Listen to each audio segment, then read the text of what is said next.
महाकालेश्वर भस्म आरती रहस्य। राजा चंद्रसेन शिव के बहुत बड़े उपासक थे। एक दिन राजा के मुख से मंत्रों का जाप सुन किसान का बेटा भी उनके साथ पूजा करने गया, लेकिन सिपाहियों ने उसे भेज दिया। वो जंगल के पास जाकर पूजा करने लगा और वहां उसे एहसास हुआ कि दुश्मन राजा उज्जैन पर आक्रमण करने जा रहे हैं, और उसने प्रार्थना के दौरान ही ये बात पुजारी को बता दी। ये खबर आग की तरह फैल गई और उस समय विरोधी राक्षस दूषण का साथ लेकर उज्जैन पर आक्रमण कर रहे थे। दूषण को भगवान ब्रह्मा का वरदान प्राप्त था कि वो दिखाई नहीं देगा। उस वक्त पूरी प्रजा ही भगवान शिव की आराधना में व्यस्त हो गई और अपने भक्तों की ऐसी पुकार सुनकर महाकाल प्रकट हुए। महाकाल ने दूषण का वध किया और उसकी राख से ही अपना श्रृंगार किया। उसके बाद वो यहीं विराजमान हो गए। तब से भस्म आरती का विधान बन गया। ये दिन की सबसे पहली आरती होती है।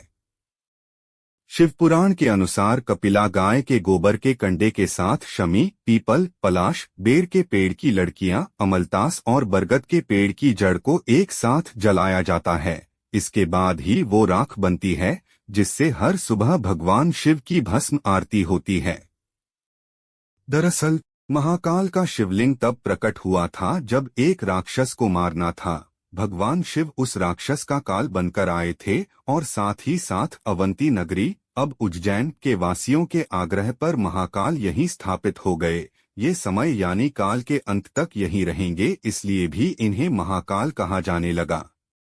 विक्रमादित्य के समय से ही इस मंदिर के पास और शहर में कोई राजा या मंत्री रात नहीं गुजारता है। इससे जुड़े कई उदाहरण भी प्रसिद्ध हैं, जिनके बारे में आपको जानकर आश्चर्य होगा। दरअसल लंबे समय तक कांग्रेस और फिर भाजपा सांसद ज्योतिरादित्य सिंधिया, जो ग्वालियर के राजा भी हैं, वो भी आज तक यहाँ रात को नहीं रुके हैं।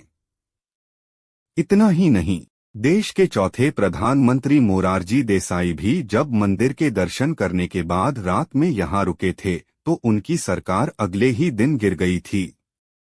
ऐसे ही कर्नाटक के मुख्यमंत्री वी.एस. येदियुरप्पा भी जब उज्जैन में रुके थे, तो उन्हें कुछ ही दिनों के अंदर इस्तीफा देना पड़ा था। इस रहस्य को कुछ लोग संयोग मानते हैं, तो कुछ लोगों के मुताबिक एक लोक कथा के अनुसार भगवान महाकाल ही इस शहर के राजा हैं और उनके अलावा कोई और राजा यहाँ नहीं रह सकता है।